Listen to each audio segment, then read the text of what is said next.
Thank you, Lindsay. And this whole idea is running a business by design, right?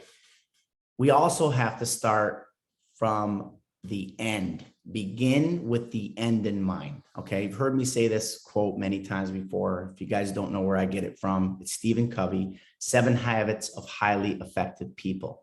I think it's a book you definitely want to read, but begin with the end in mind. What's your business look like in 10 years? What's your business look at the end of your career?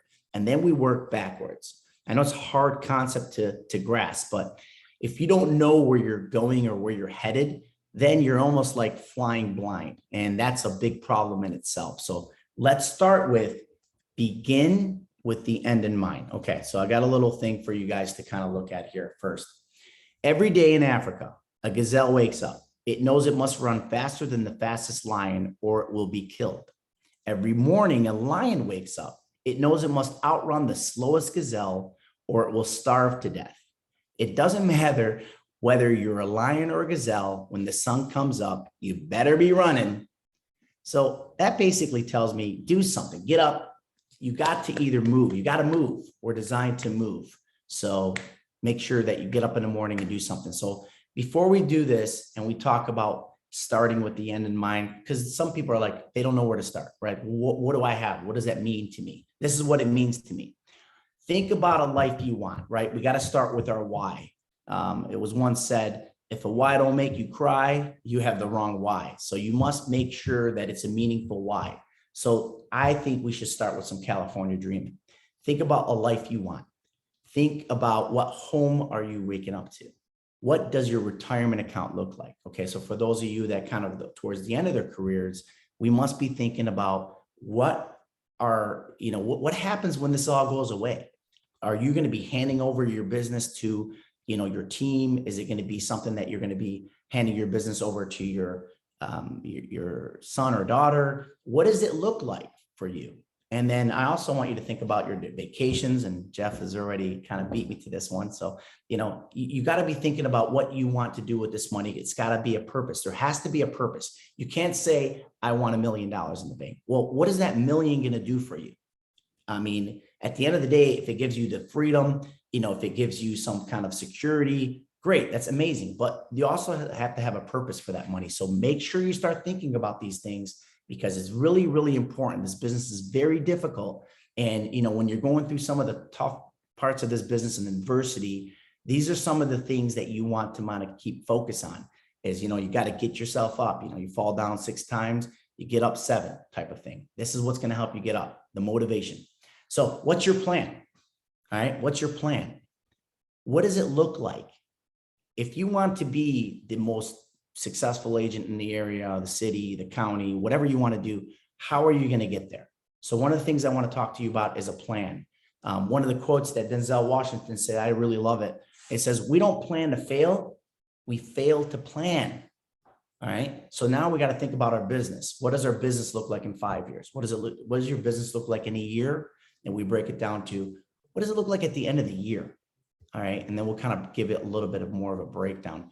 I like to start this. You guys see me use this, this platform or whatnot. I'm not going to bore you with the details on this one because this is not the training for it, but it starts with your core values. What are your non-negotiables?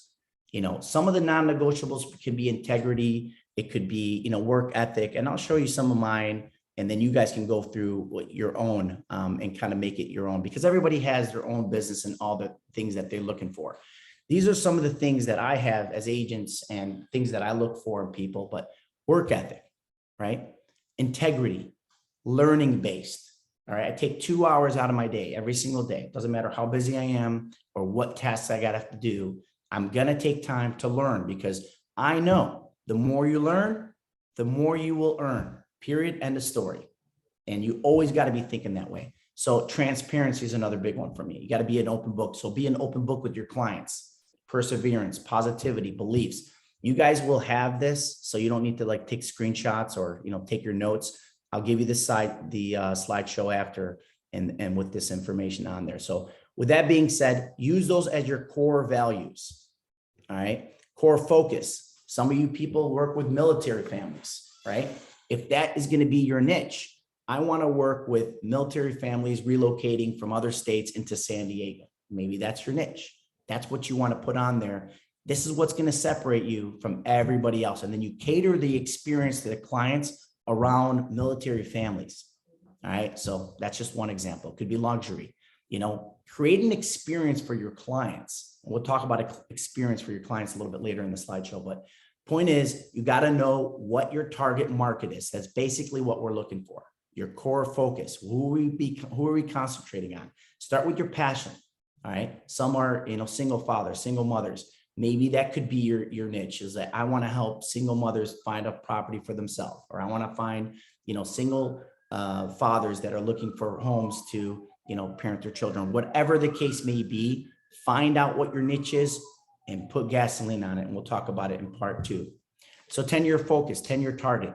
If it's going to be retirement, if it's going to be, hey, I want to finish my career in the positive, and I'll want to create something, a legacy to pass along. Whatever the case may be, your 10-year target needs to be passed on. This is where you're going to put this in there. I want to retire in 10 years. I want to retire in 5 years, whatever the case may be. What's your 10-year target? This is what we talked about. Begin with the end in mind. Start here. Okay. And then we'll work backwards. And then now your marketing strategy. What are some of the unique qualities about yourself? I see people do pop buys. I see people do open houses. Some people are prospecting phones. Whatever the case may be, we need to make sure our marketing strategy is written down here, because this is what's going to hold you accountable. Our 3-year picture. What does your business look like in 3 years? What's the future date? What's the revenue, profit, measurables, all these different things. So we'll break it down to 1 year. What's your 1 year? What's your goals for the year? Write down all the goals for the year. Okay. And then rocks are quarterly, which means every quarter. What do you want to accomplish in a quarter? And then you get through your issues list. Like I said, we can break this whole thing. I could take an hour just on this, and I have before in the past. All right. This can apply to teams. This can apply to your business. It can apply to so many different things. And this, to me, is the ultimate thing to put on paper. So therefore you can see this. This is your goal planning. So that being said, let's move on to your morning routine. Because like I said before, some of you get out of bed at like 10 o'clock, 11 o'clock, and you're still successful. That's awesome. My only argument to you is, are you really maximizing your career? Or is it just kind of like you got to you get to the 250 mark and you're happy with that, which is great. $250,000 is a lot of money. But for me, I always want to be the best version of myself. Okay. It doesn't matter. I don't have an amount. I don't want to compare myself with anybody in the group. I don't want to compare myself with other brokerages. I just want to be the best version of myself. And I know in order to do so, I got to have a morning routine in place, because we're creatures of habit. We truly are. If you wake up at 6, wake up at 6 every single day. If you wake up at 6:30, that's when you wake up. Fine. I'll tell you what I do. And this is some of the things that I think that all agents should do to some degree. You can kind of tweak it your own. 6:30 to 7 o'clock, wake up, prayer, gratitude, spirituality, meditate, do whatever you need to do, put it inside there. Work out, which I'll be the first to admit, I've been kind of slacking in this area. 7 to 7:30, workout, listening to podcasts, Audible, YouTube. I definitely do that because I want to be able to create that type of positivity before I start the day. Because if you win the morning, you will win the day. I'll say that again. You win the morning, you will win the day. So 7:30, 8 o'clock, I'm getting ready, checking in, returning emails, breakfast, all that kind of good stuff. 8 to 8:30, you're prospecting emails, texts, and KV Core. I don't do this anymore because, as you know, I'm running the business. This is what I think you should do. Between 8 and 8:30, prospecting emails. And I'll explain that to you maybe in another course. But basically, start your emails then, because by the time they respond in the afternoon or the early part or late part of the morning, you now have already established a routine. 8:30 to 11 o'clock, you're prospecting phone calls. Now, some people on this call are saying, well, I don't make any phone calls. Well, I think you do. If you're making any of your calls to your past clients, that's when you should do so. If you are following up with an open house lead, that's when you do so. That's when you start to actually either pound the phones, door knock, whatever those things that you do in order to create that business for yourself, you need to do it in the morning. Now, I've been asked, well, I do that in the afternoon. Fine, good for you. Here's the problem with actually doing it in the afternoon or, morning, afternoon. It doesn't matter. If you don't actually prospect in the morning, what takes place in my brain is that we'll go to lunch and then we'll never come back. We'll never end up doing it. So make it part of your routine. Therefore, it gets done. Now, I've heard other people say, well, it's better to do it in the afternoon. We'll do it in the morning and the afternoon. Does that hurt? Because if you get your body, like I said, we're creatures of habit. So I want you to do all your prospecting in the morning, do your follow-ups at 11 to 12 o'clock, and do your processing in that time. So what's the processing? What does that mean? Well, make sure that if you have an appraisal that you need to, schedule, fine, do that then. If you need to talk, check on the loan, call then, find out what's going on with your deal, check in with your TC. Anything that you need to take care of, do it between 11 and 12 o'clock. Now, 12 to 12:45, this could be maneuvered. You can kind of move things around between your follow-ups and your lunch. Some people don't take a lunch. Some people do this while they're eating lunch. Whatever the case may be, again, make a morning routine that works for you and your lifestyle. Everybody has different chores, different things, different responsibilities, kids drop-offs, whatever the case may be, you're gonna cater it to your lifestyle and what your responsibilities are. Now, here's a big one. All your appointments are going to be in the afternoon. Say that again. All your appointments are going to be in the afternoon. All your buying showings, all your appraisals, reviews, your listing presentations, whatever the case may be, do it in the afternoon. All right. And, question would be, well, why do I do it in the afternoon? Therefore, you can do all this stuff in the morning. You're not being interrupted. How many times has this happened to you? You're going to show a property at 9:30, 10 o'clock, and then, it takes an hour or two. You get back to the office, you're exhausted. You're tired. You're like, oh my God, I got to make my calls. I got to do all these different things. You check your email, and now you're putting out a fire because you didn't do your prospecting or you didn't do your follow-up or processing in this time period. Now, instead of prospecting, all you're doing is putting out fires. And I know that you can relate to this because that used to be my business for 15 years. Putting out fires, showing, at the mercy of what the buyer schedule looks like. And I'm not saying you got to make adjustments. You should make adjustments, but try to at least be the one driving this thing. Okay. You got to be the driver. Don't let these appraisers tell you I have a time between 9 and 10. All right. And then, so now instead of doing your prospecting, you're now showing, opening up the door to the appraiser. Bottom line is this. Look, appraisers are going to appraise the property, whether you show it to them at 9 o'clock, 10 o'clock, 11 or 1 or 2 o'clock. We try to accommodate to the appraiser's schedule because we think it's going to help the appraisal. I get that part. But here's the bottom line. You're busy too.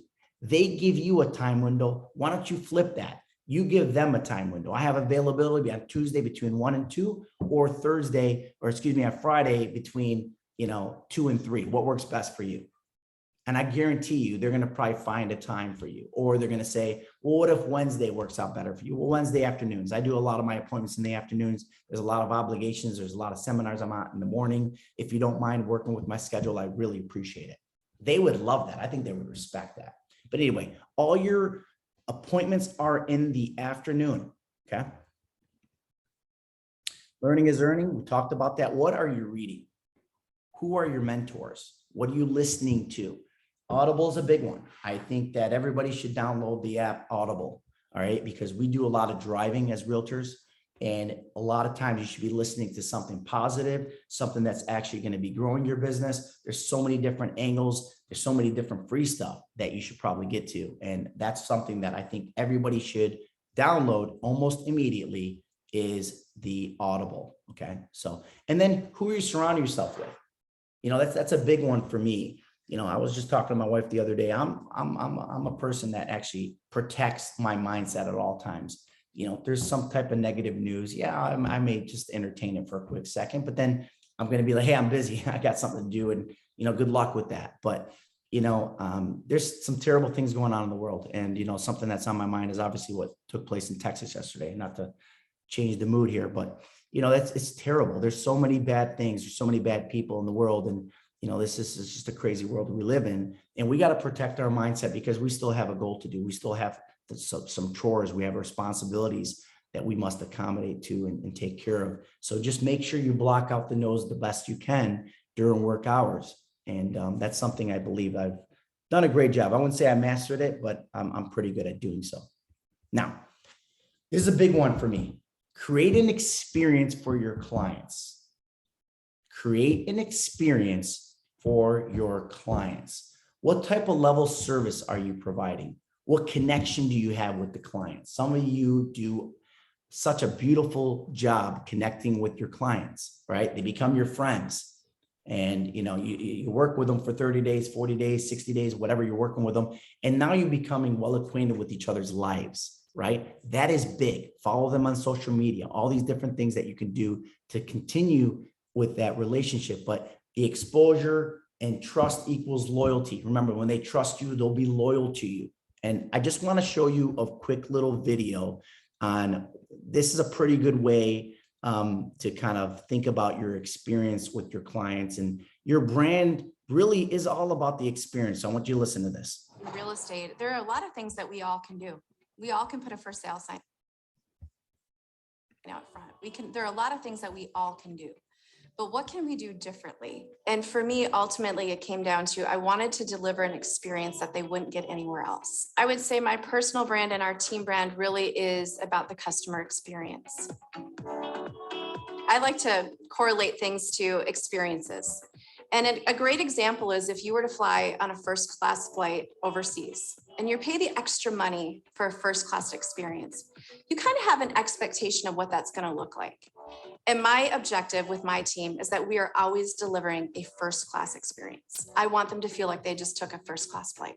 And so that is one of the things that we've worked really tirelessly at, is doing more, doing a little bit better. It doesn't have to be anything huge or great, but just those little steps each day to do just a little bit more and to deliver an experience that I call as a first class experience. I was a military wife and a military spouse. And so we did quite a bit of relocation. And I was the one that kind of took the lead when we would be relocating to find the housing and figure out, okay, where are we going to plant down our roots as we relocate for his career? Those experiences taught me how I want to treat people when they're relocating to our area, and the level of service I wanted to deliver and the connection I wanted to be for those people. Because I remember how it felt to move into a community and not know a soul. You didn't know one person. And so I really leaned in on that realtor and had some expectations of hoping to at least, figure out, okay, where's even the Target, the grocery store, just give me the basic layout of the community. So that's always been a goal for me, to be that connection to people as they come into our community. When I made the decision to put our billboards up, that was even on another higher level of like, okay, this is exposure, and exposure in a good way, because it was part of the branding and part of my business plan that year to really focus and kind of drill down on what are we passionate about? What are we going to do to create a different experience in our marketplace? When COVID hit, I think we all had to embrace some new technology. I think that was an important piece when we had to pivot last year. Many of us did. Was implementing new systems quickly and learning to be very efficient with those, and how we could, maximize those experiences for people even remotely. I knew that I wanted growth, but it didn't need to be in really big amounts. And I was confident that as I slowly and steadily built that business, that I would build a brand that was one that was trusted in our market. As you build that experience for those clients and they continue to tell their family and their friends and their neighbors, that is basically the foundation of what I established early on. It's important to have volume, and I completely understand that, especially as a team lead. We need the volume to be established in our market, but also at the same time, not to the point that we're compromising our experience and how we're taking care of people. I think the brand has evolved over the years of just simply taking good care of people and delivering an experience that they will tell their friends and family about. And majority of my business, like I said, really does come from the past clients and their experiences.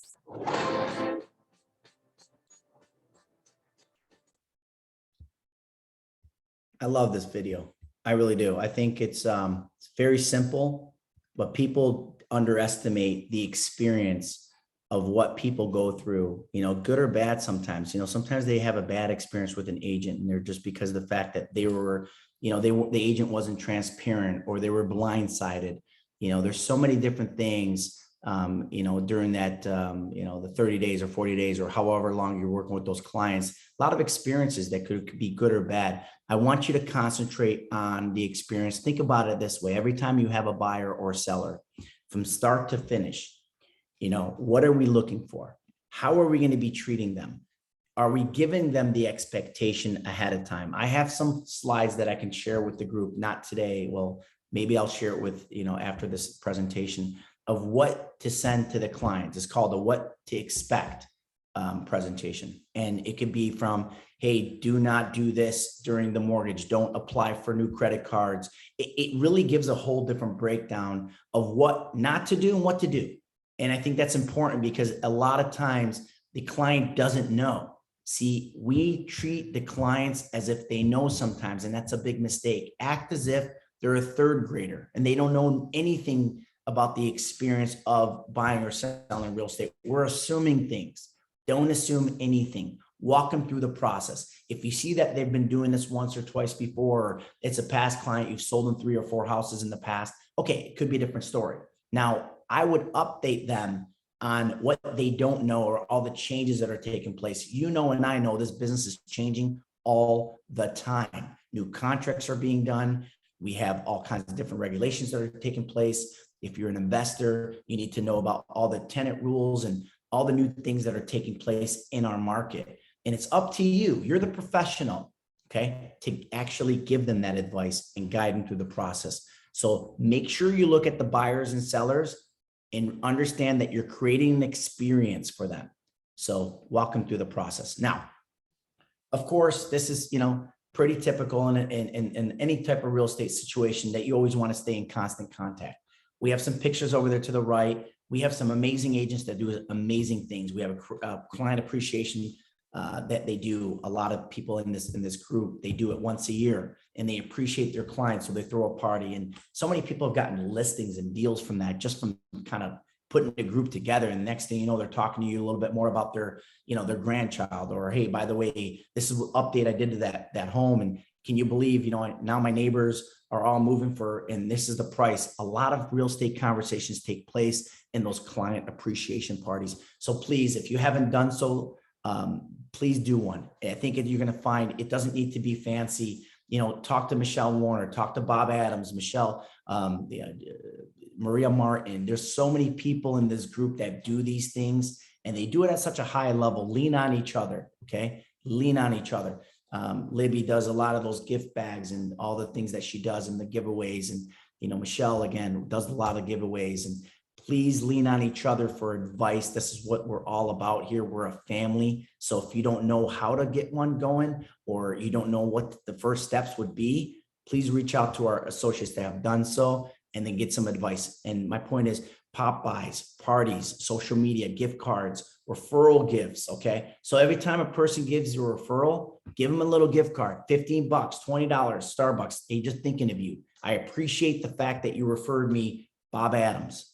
Please, keep them coming. Thank you so much for that. This is how I build my business. Whatever. Handwritten notes. Those are huge. I don't personally do them, but Jeff Hans and a lot of people that are on this call, they do them, and it works, and it's effective. It's very effective. You took the time to actually write them a handwritten note. Thank you so much for the business. Thank you very much for the referral. Thank you for whatever. Just appreciate them. You taking the time. It can make all the difference in the world. Make sure you're doing so. And happy birthdays. Look, you're getting those Facebook updates on the birthdays. Don't just message them back, happy birthday. All right. Do a video. When you do a video saying, hey, I just want to wish you a happy birthday. I appreciate you. Thank you for all the, support you've given me through the years. And, thanks for the referrals. And I just want to wish you a happy birthday. Make it a special one. Send them a video message, right? I'm telling you right now, that would be a game changer if you did so. Okay. So just remember, stay in constant contact. I got some other things I want to share with you before I kind of, conclude here. We talked about learning is earning, but this is going to be part 2 to this. Okay.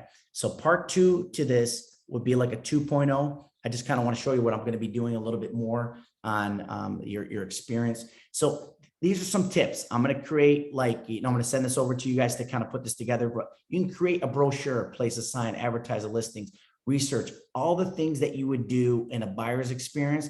This would be helping you during that kind of moment. It's not for you to read right now, but I just wanted to show you that there's going to be some marketing ideas and some buyer time savers on some of these things. And then I'll share this with the group. We'll do a part 2 to this. All right. So I know I'm going fast here, but I need to.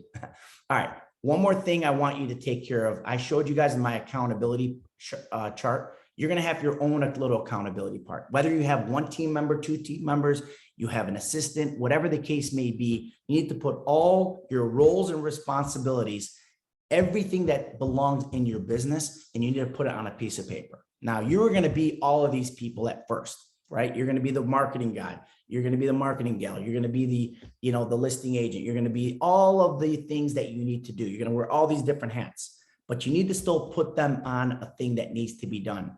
Now, I'm also going to share with you a task management sheet that will give you all the things that you need to do in the listing, all things that you need to do when you're working with a buyer. So that way you'll know what those are. So the buyers and the sellers task, no problem. With them, when it regards to the marketing, you need to do a lot of the marketing, and you need to make sure you're going to be delegating that. I want to say, if you are platinum or above, or you're working your way towards platinum, your first hire is going to be an assistant.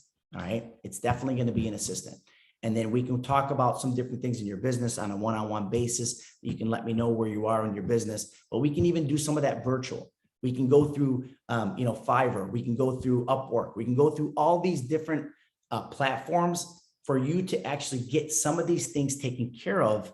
Therefore, you can concentrate on working for the buyers and sellers and not doing a lot of the admin work that your business requires. Again, this was just to show, what I have as far as my own little, how I run the business with an accountability. And what each roles and responsibilities are. You're going to figure out what you're going to do on your own. There's one more thing I'm going to show you on the business tracker. Like I said, I can spend a whole hour on some of these things, but I'm not going to. I'm just going to show you how to actually run this business, because again, you need to track yourselves. You need to track how many hours you're working as prospecting, how many listings taken, how many listings sold, how many buyer appointments you're going on, how many buyer sales you have. What's your conversion rate? And this whole training is not to show you that, hey,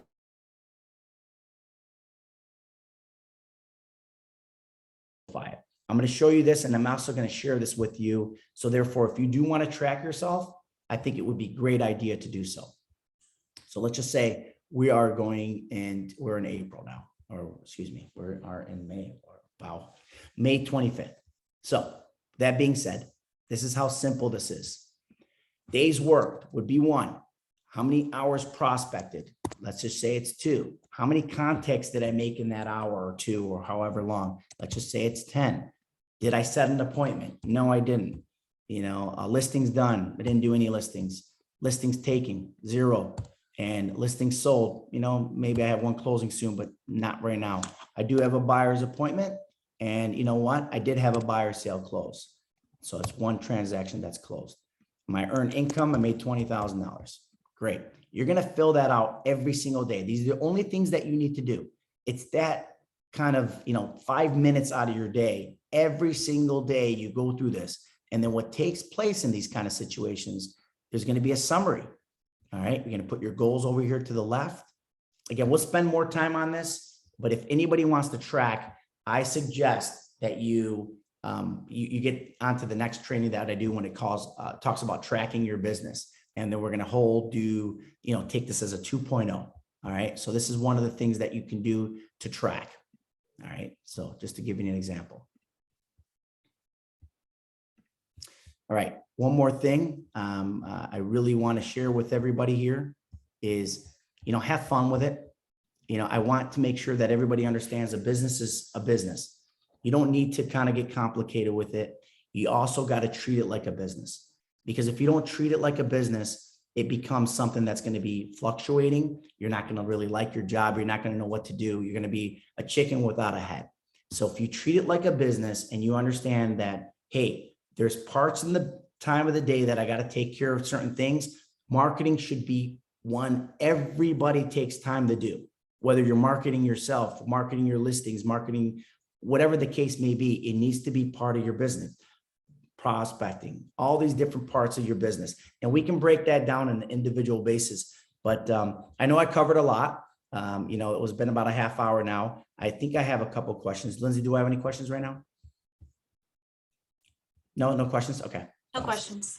No questions. Good. I'm going to open it up for questions right now. Does anybody have any questions of what we went through, slideshows, how to run a business, anything that they may want to know in additional to what I shared with everybody? Go ahead, I'll open it up now. No? What are some of your comments? Taylor, tell me a little bit about what you saw so far. It's that routine, getting the routine, getting it in a habit, it's just forming a habit. And it's, just checking off little things, just making sure those are getting done every day. And I think that's something I can pick up on a little more and take from. I love that. One thing about habits, just to kind of share with you guys, there's a book called Atomic Habits. I'm going to show you my cheat sheet here. All right. Make it invisible. If it's a reducing exposure, for an example, some of your bad habits, right? Your phone, put your phone in another room.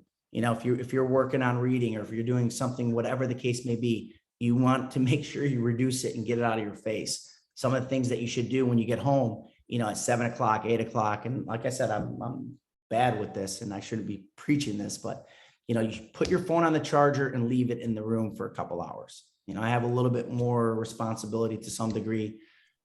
So I need to get, by my phone, but come on, we all know this thing could be a big problem. So put it in another room, make it unattractive. Like all these different things is a little cheat sheet. Again, I'll share with you guys, but if you haven't read the book, Atomic Habits, really, really, really great book to kind of let you talk about, when it comes down to habits. Thanks for sharing that, Taylor. Appreciate that. Any other eye openers of things that I went through, or maybe even a situation that you can kind of share with the group about an experience that you had, that thinking outside the box, or, when it comes to I think I can call upon people, but, I'd rather hear your, volunteer your information. Anybody else? Mike, I've Who's got that? something I'd like to share with the group. Please, Larry, Just go for it. Just a thought thing. I'm a morning person. I love mornings. I'm not such a night owl, but I'm a morning guy. But I've seen a study and I verified the numbers. If everybody were to start every single day 1 hour earlier, it would give them the equivalent of an additional month in every year. Now, who couldn't do well with an additional month in the year?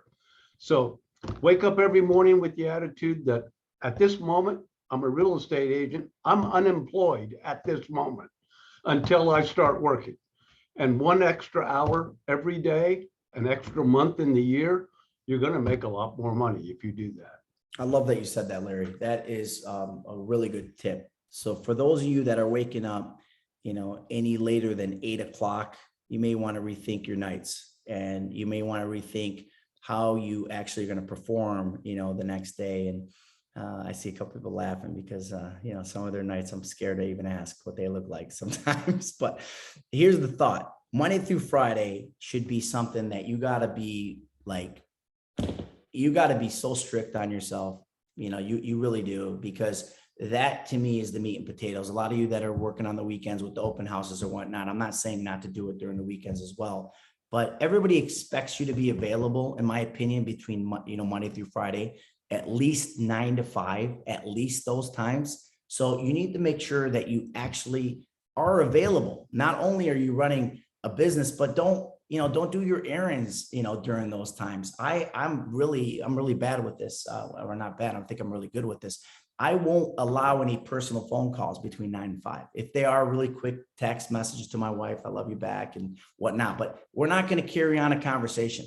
All right. Between 9 and 5, I'm working. I got one question to ask everybody. Some of you on this call make more than doctors. True or false? True or false? Yes or no? We make more than doctors. Some of us here, we do. So why do doctors work 50, 60, 70 hours and we think we can just do 30 or 40? That's crazy to me. It's insane that you don't think that you're obligated to your clients. And a lot of you do a great job of it, right? We make ourselves available, but at least 9 to 5, 40 hours a week, work this as a full-time job. And then if you're going to work full-time, you're going to get paid full-time. So at the end of the day, treat it like a business, Put the time and effort into your business. Always be learning and always grow with grow with yourself and be the better version of yourself. Any other questions before we kind of conclude? Mike, I wanted to say something, Danny. Okay, go for it. What would you recommend for an agent that says that they're mainly referral based? Yeah. Like, where do they start? Because I know that they want to start somewhere, but they don't know where, as far as like marketing and just like get into the habit of like reaching out to other clients or a farm or whatever. And I feel like they're missing out on a lot of business. So where would you recommend they start? Well, I think we definitely should start with their clients, and I'm not going to say to ignore that, right? So are we doing a good job with, taking care of the clients from 5 years ago, 10 years ago, 15 years ago? We need to start staying in front of them, start doing that client appreciation party. That referrals will come out of that. That's a form of prospecting. When you're working your past clients and you're working with people that done business with you in the past, they are more likely to refer you business than a stranger. Remember, there's 3 things that you got to have. They got to like you, they got to trust you, and they got to believe that you're competent enough to get the job done.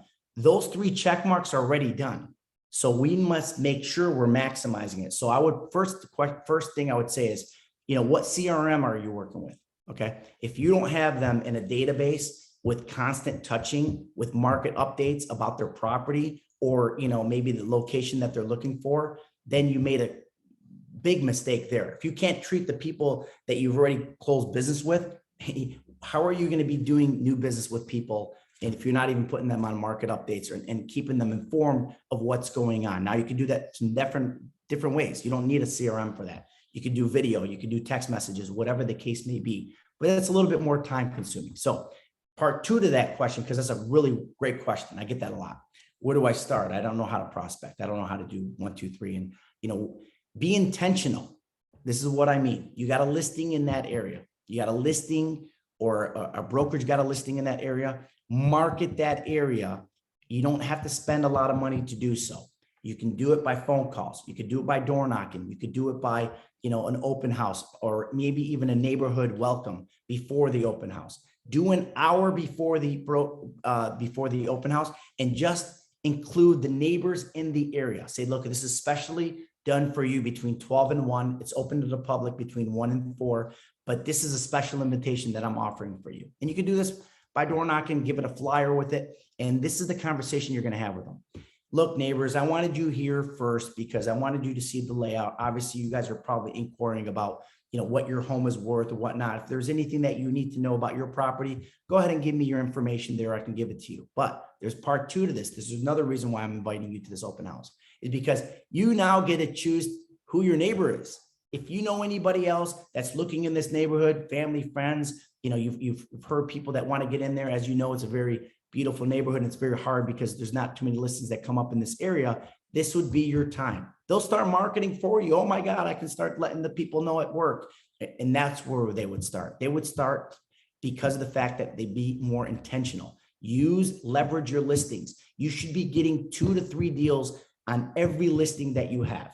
If you're not, you need to start looking back about what marketing are you doing? What activities are you not doing? And are you capitalizing on some of the leads that are coming in through the door? So there's 2 things.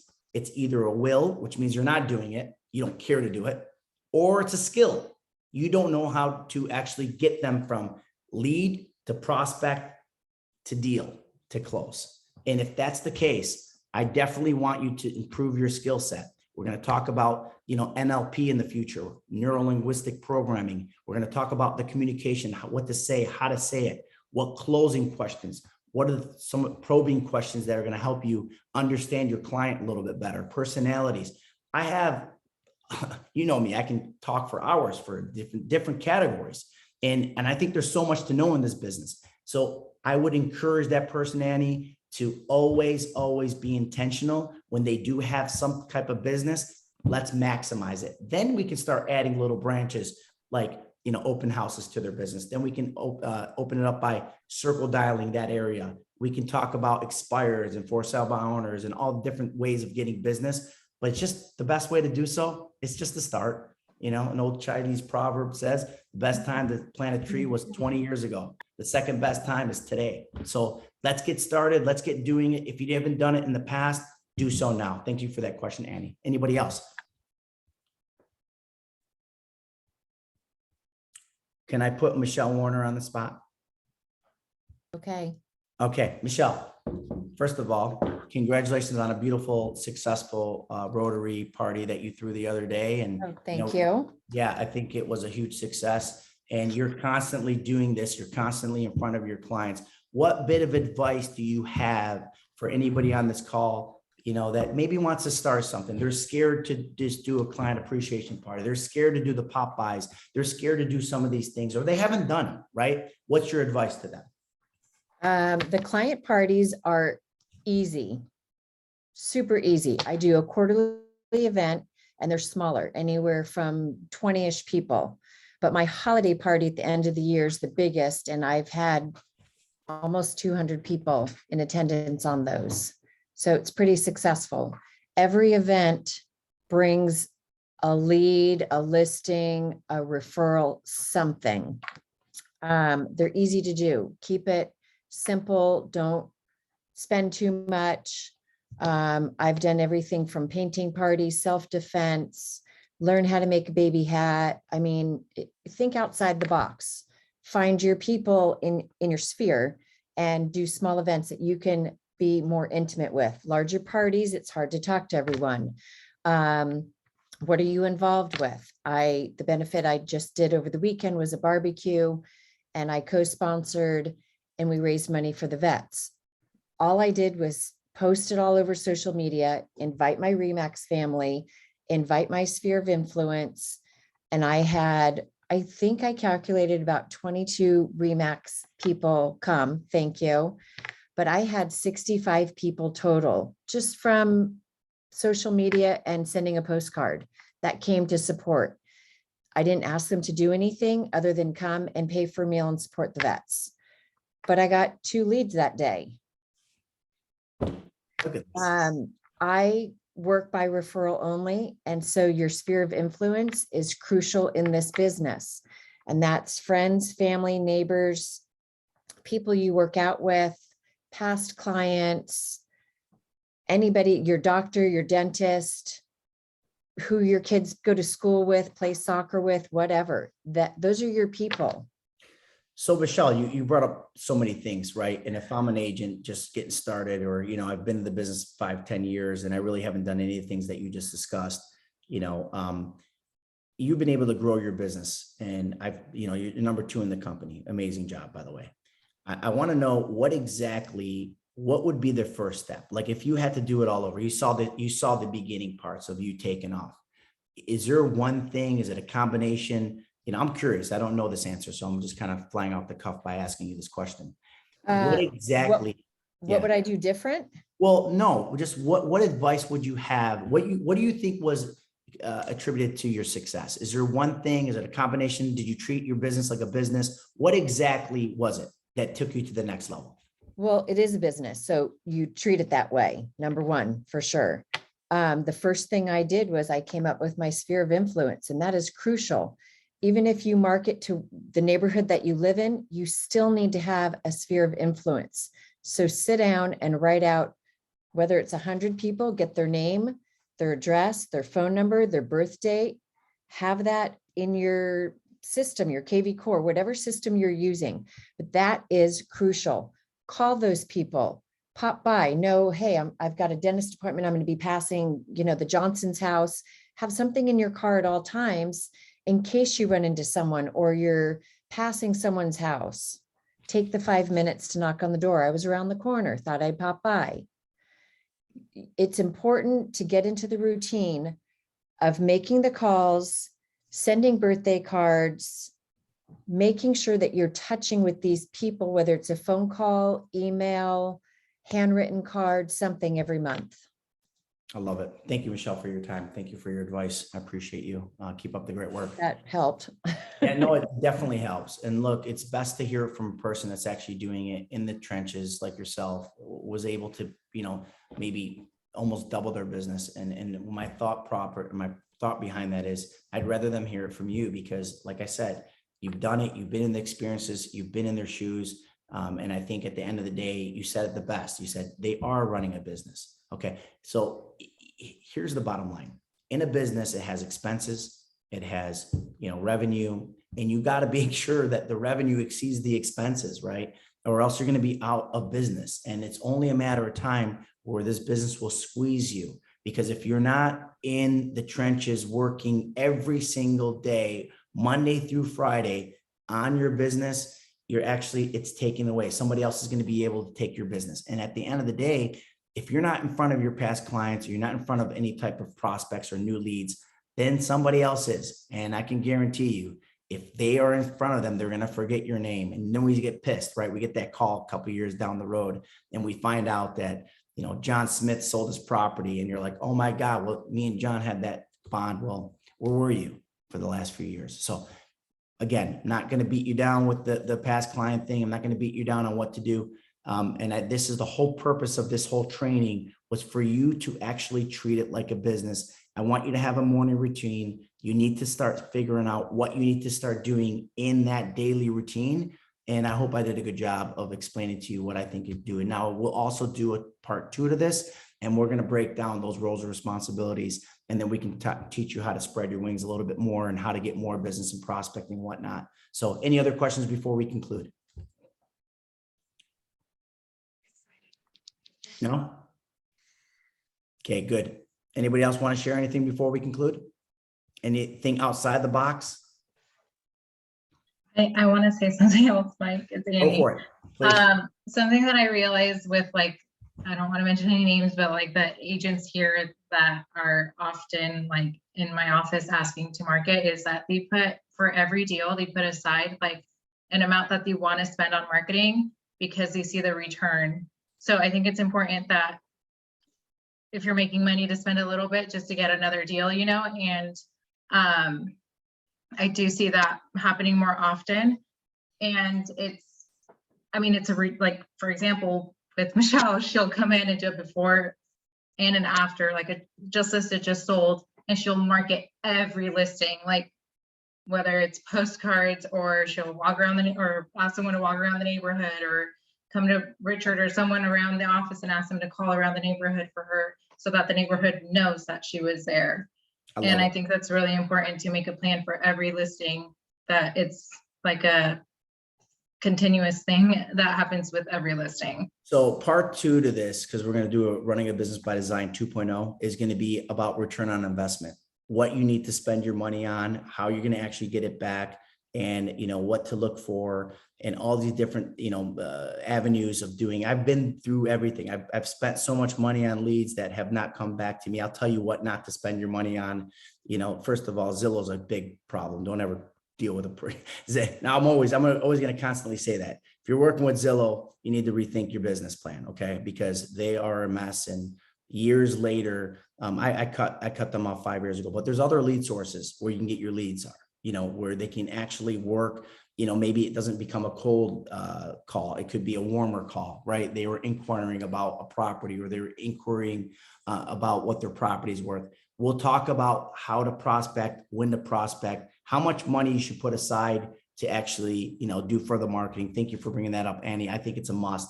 You have your own brand. If you're not spending money on actually building that to some degree, or, building off of what you've already built, then you know what? You're thinking in scarcity here. I promise you, it may not come back to you right away, but it will pay dividends in the future if it's put in the right directions. And that's one of the things that we'll talk about the next time with running a business by design 2.0. Thank you very much for your time. I appreciate everybody's input. Thanks for participating, and have a wonderful day. If there's any Mike, I think Sissy's hand is up. Okay, Sissy. Oh, yeah, thank you. Sorry hi. to do that. Go, Hello. Sissy. If you're out of time, definitely we can No. discuss. No, next we got time. some time. Anybody Okay, that cool. needs to pop off, go so, but you know what? I'd love to hear what you have to say. As a matter of fact, I was going to call upon you, so I'm glad to hear from you. Sure. Thank you so much. One of the important things that I always think it helped me in business, I know my weakness as an strength. For example, if the newsletter that I send out to my clients, if I had to pick the articles and design it, I would never do it. And I would get it so late, by the time I would send it out, it would be past, for example, Valentine or Christmas or holidays. So I give it to a company that they do it. I just tell them no recipes, no puzzles, just real estate and financing information. So as long as it's professional, I just put stamp on it and label, and it goes to clients. So it's hands-free sort of thing, because I know myself, if I try to design it, if I do it, it will never happen. So that's one important thing. I know my habits. So that has brought me so much business, because my clients, they always say, oh, we keep your newsletter. So our neighbor just is thinking of selling, we'll give it to the neighbor. Or our friends are moving to town and I didn't have your phone handy, but here it is. I gave them your newsletter and they're going to call you. So that has been one of the biggest things that has brought me business, because emails and social media, it comes and goes fast, but they have no choice but looking at my newsletter, even if it's for a minute before they put it in trash can, and some they keep it. So that's one great thing. And secondly, the things that I know I'm not going to be good at, I don't spend time on it. Many people are great in certain things, but mine is face-to-face with clients. I pick up the phone, as you said, in the morning. I always spend time just to say, hi, did you get my newsletter? How are you doing? Homes are coming on market near you. Any thoughts? That morning, it just brings so much more calls in the afternoon and in following days. So I'm totally for that. And also, as you mentioned, first-class service. I'm there for them, anything they need at any time. I don't put restrictions on my time or on my days. I'm there for clients when they need anything, or ahead of time, I provide something that they didn't expect. Anything for their transaction, deliver things to them ahead of time so they don't have to wonder what's going on. So, sorry about the long thing, but I'm blown away, because it's like the same, it's like really the common denominator. You know, I've been hearing newsletter, I've been hearing, you know, making phone calls. It's amazing that you just heard from your two top producers, right? Sissy, we have Michelle. I'm curious to see how Judy Spady gets her business and whatnot. So I mean, it's really the same kind of recipe. Treat your clients with respect, give them an experience that they will always write home about and tell their family and friends. And you basically do something for prospecting. There's 8 different ways, okay, maybe more, but I'd say the top producers have at least 8 different avenues of actually getting business. Whether sometimes, like I said, client appreciate, I'd list them all. I'm not going to go over it, but bottom line is, she said a newsletter. How many people, be honest, let's have a be honest moment. How many people in this call right now, the 28, 30 people, are actually doing a newsletter? Okay, Yolanda, Taylor, Michelle. All right. How many people are not? Okay, I see you, Mike. Thank you for admitting that. Anybody else? Okay, so what are we going to do? Sissy, do you have a recommendation on a company that you can kind of say, hey, this would be a good starter for a newsletter? Yes, it's a company that it's in Irvine, and they just do this newsletter. Usually their box is minimum 200. They can do a smaller batch, and it's usually about a couple of hundred. Okay. Sometimes I do it every other month, sometimes even quarterly, but constantly is going to my sphere of influence. That's who I market mainly, and they bring me tons of business. So yes, this company in Irvine, they send a box and newsletter is there. My picture is there. Most of the content is regarding real estate and financing, general information, some simple information, but my name and numbers on the newsletter, on the front and on the back. And actually, it has been a year I'm doing it with Pega. So Pega's picture with me and our information is on front and back. So this company does it all for you. You just give them the list of the names of the clients or whatever the case may be. You can do that. You can give it to them and they do it. But I ask them, to send it to me. Not only I make sure it goes out, when it goes out, I'm a little control freak that way. And also I'm always very, I want to say very conservative. I want to make sure if I have a time in front of TV for half an hour, it doesn't take more than 20 minutes to put the labels on. There are 200 and some stamps. So there's no reason for me to give it to someone when I have some free time to do it. I love it. Mike Meter might have a question for you, or myself. Mike, go ahead. Yeah, I mean, I don't do a newsletter, but I still have my Booge account, and I still do, like, once a month, I touch all my database with just an article that I picked out from Booge. That works. That, look, you're in front of them, you're giving them real estate material. I love that Sissy says she doesn't want any fluff, right? She don't want any puzzles. She don't want, just make it, make it where it's fun. Judy, go ahead. You have a comment on anything else? One of the questions I had for you is, how do you get your business? How do I get it? Yeah, just give me some tips. You're always top producer. You've been top producer for a long time. I know you teach your clients with an ultimate experience. Can you give us any tips on, what to do or what not, how to run a business? Well, first of all, I could tell you where my business comes from. Number one, it's a geographic farm I started over 30 years ago in Claremont. And I don't do mail outs very often. I do drop off things. Number two is the largest amount is past clients and referrals from doing a good job. And then I'm very active at the Rock Church, and I have a lot of leads come from that. And I'm very active with dog rescue, animal rescue, and I have a lot of business that comes from that as well. So I don't really do that much active marketing. It's mostly keeping in touch with people, calling them on the phone, and letting people know I sell real estate and I'd like to help them. And I would probably say 60% of what I do every day, real estate wise, I do for free. So I'll help people when somebody dies, or I'll help somebody refer people to do repairs and follow up with that and create relationships so that when they do sell or know somebody who does, that they'll call me. And I did a lot of Brian Buffini. And so when you get people to be in your court, they're kind of working for you. So I don't have to work as much. Wow. Look at the golden nuggets. Look, if I can repeat, just to give a summary of what we heard from everybody on this call that, participated.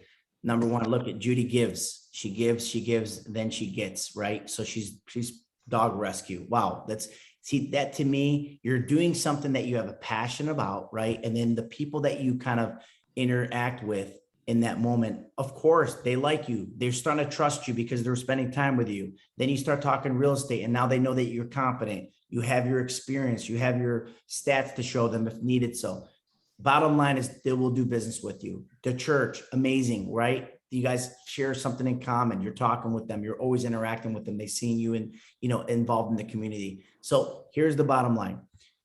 Here's the golden nuggets that I got. Stay in contact. Okay. Not only contact with your past clients by different things, find a passion, find something that you love. You got a volleyball group. You like to play basketball. You like to do whatever the case may be. Have those groups and just build off of those relationships, because we are in the relationship business. Thank you, Judy, for sharing. Thank you, Sissy, for sharing. Thank you, everybody that participated. My pleasure. Thank you very much. All right. Anybody else? We're going to conclude. Thank you very much for your time. I appreciate it. Hopefully you guys take this knowledge and apply it into your business, because not only knowing it, but speed of implementation. If I can give one more last advice, the reason why I think that I got to where I am today is because of that word, implementation. And I would put 2 words before that, speed of implementation. It's not when you do it, it's got to do it fast enough. So many times we overthink things. I want to do a newsletter, but you got to make it perfect. I'll get to it and I'll find the information and I'll get to it. No, start it today. We talked about the proverb. Make sure that you do it today. You may not have been sending out cards or doing all these handwritten notes. It's okay. Start with your past clients in the past year. Start with your past clients in the last 3 years. Just do something, do it quick. Don't let this business pass you by. Thank you very much for your time. I appreciate it. Looking forward to the next time we're together. Bye-bye. Thank you so much, Mike. My pleasure. Thanks, Mike. Thanks for your Thank you, time. Mike. Thank you.